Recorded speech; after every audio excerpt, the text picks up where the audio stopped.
श्री स्वामी समर्थ.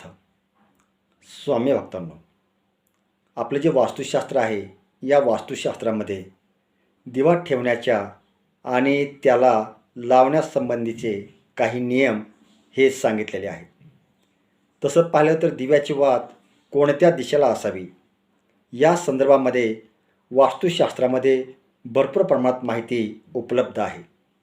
वास्तुशास्त्रामध्ये हे देखील सांगितले आहे की दिव्याची वात कोणत्या दिशेला ठेवल्यावर त्याचा काय परिणाम होतो, फायदा किती होतो, तोटा किती होतो याबद्दलची संपूर्ण माहिती आपला वास्तुशास्त्रामध्ये प्राप्त होऊ शकते. स्वामी भक्तांनो, नवरात्रामध्ये अखंड दिवा का ठेवतात हे समजावून घेणं अत्यंत महत्त्वाचं आहे. आपल्या हिंदू धर्मामध्ये नवरात्राला खूप महत्त्व आहे. आपण वर्षातून 2 वेळा देवीची उपासना करतो. नवरात्रीमध्ये देवी आईला प्रसन्न करण्यासाठी भाविक लोक घटस्थापना, अखंड दिवा, जागरण इत्यादी करतात. नवरात्राच्या 9 दिवसामध्ये आपण घरामध्ये घटस्थापना आणि अखंड दिवा लावतो आणि या अखंड दिव्याला न विझू देता ठेवण्याचा नियम आहे. हा अखंड दिवा लावल्यावर आपण ह्याला एकटे सोडू शकत नाही आणि त्या दिव्याला विझूही देत नाहीत. जर का हा दिवा विझला तर हे वाईट मानले जाते किंवा अशुभ मानले जाते. स्वामी भक्तांनो, नवरात्रामध्ये 9 दिवसापर्यंत देवी आई भवानीला प्रसन्न करण्यासाठी आणि आपल्याला इच्छित फळ प्राप्त व्हावे किंवा मिळावे म्हणून गाईच्या साजूक तुपाने अखंड दिवा लावला जातो. जर घरामध्ये गाईचे साजूक तूप नसेल किंवा ते मिळत नसेल तर इतर कोणत्याही तुपाने आपण देवीपुढे अखंड दिवा लावू शकतो. मित्रांनो, नवरात्रीमध्ये 9 दिवस दिवा तेवत ठेवणे याला अखंड दिवा म्हणतात. असं म्हणतात की नवरात्रीमध्ये दिवा तेवत ठेवल्याने घरामध्ये सौख्य, समृद्धी आणि शांतता बनून राहते आणि सर्व कार्य पूर्ण सिद्ध होतात. म्हणून नवरात्राच्या पहिल्या दिवशीच संकल्प घेऊन अखंड दिवा लावावा आणि त्याचे नियमानं संरक्षण करावं. मित्रांनो, अखंड दिवा लावण्याची जी पद्धत आहे किंवा विधी आहे ती कशा प्रकारची आहे, कशा प्रकारे आपण दिवा लावायला हवा हेही आपण नीट समजावून घेणं गरजेचं आहे. नवरात्रामध्ये अखंड दिवा लावण्याचे काही नियम आहेत आणि त्या नियमानुसार आपण जर दिवा लावला किंवा ते नियम जर आपण पाळले तर आपल्या ज्याही इच्छित मनोकामना आहेत किंवा आपल्या ज्याही काही अपेक्षा आहेत त्या साक्षात उतरू शकतात किंवा त्याचं चांगलं फळ आपल्याला मिळू शकतं अशी मान्यता आहे. सहसा अनेक लोक हे पितळेचा दिवा अखंड दिवा म्हणून घरामध्ये तेवत ठेवतात. जर आपल्याकडे पितळेचा दिवा नसेल तर आपण मातीचा दिवा देखील लावू शकतो. मातीचा दिवा अखंड दिवा म्हणून ठेवण्यापूर्वी दिव्याला संपूर्ण 1 दिवस पाण्यामध्ये भिजवून ठेवा आणि त्याला पाण्यातून काढून स्वच्छ कापडानं पुसून पुन्हा वाळवून घ्या. शास्त्रानुसार नवरात्रात अखंड दिवा लावण्यापूर्वी आपण मनामध्ये काही संकल्प करायचे आहेत आणि देवी आईला विनवणी करायची आहे की आमच्या सर्व इच्छा ज्या आहेत ह्या सर्व इच्छा मनोकामना पूर्ण होऊ दे. अखंड दिवा हा कधीही जमिनीवर ठेवू नका. दिवा नेहमी चौरंग किंवा पाटावर ठेवावा, नंतर तो लावावा. दुर्गा देवीच्या समोर जर आपण जमिनीवर दिवा ठेवत आहात तर त्याच्या खाली आधी अष्टदल कमळ ठेवायला हवं.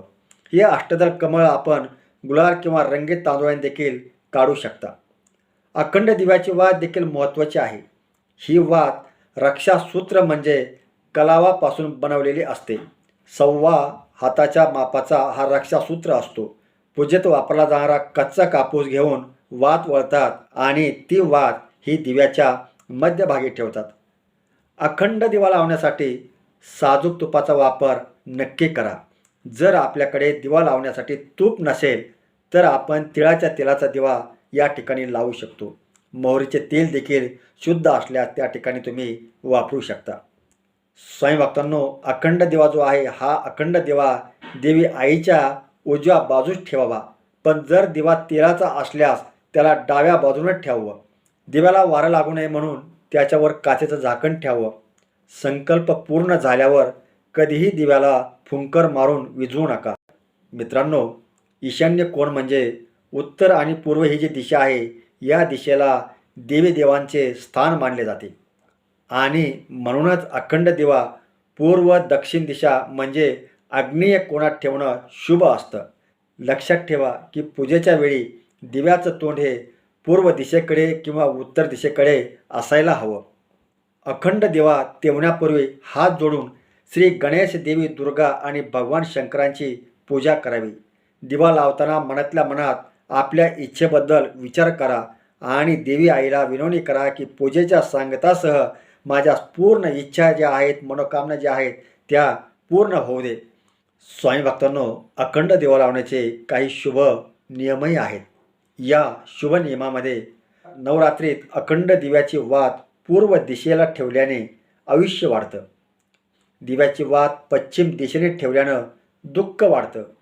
दिव्याची वात जर उत्तर दिशेला असेल तर मोठा धनलाभ होतो आणि दिव्याची वात ही जर दक्षिण दिशेला असेल तर खूप मोठा व्यवहारामध्ये तोटा होऊ शकतो.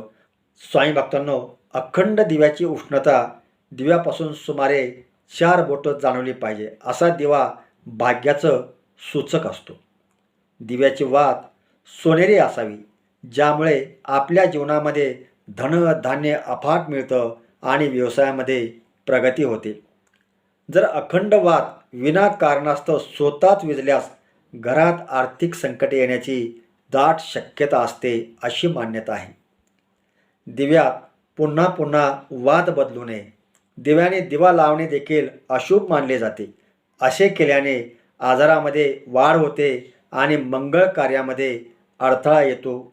नवरात्रीमध्ये मातीचा अखंड दिवा लावल्यामुळं घरामध्ये आर्थिक भरभराट होऊ शकते आणि आपली सर्व दिशामध्ये कीर्ती वाढते. नवरात्रीमध्ये दिवा लावल्यानं घरात आणि कुटुंबामध्ये सौख्य, शांती आणि समृद्धी प्राप्त होते. सोबतच पितृशांती देखील होते अशीही मान्यता आहे. नवरात्रीत तुपाचा आणि मोहरीच्या तेलाचा अखंड दिवा लावल्यामुळे सर्व शुभ कार्य सिद्ध होतात.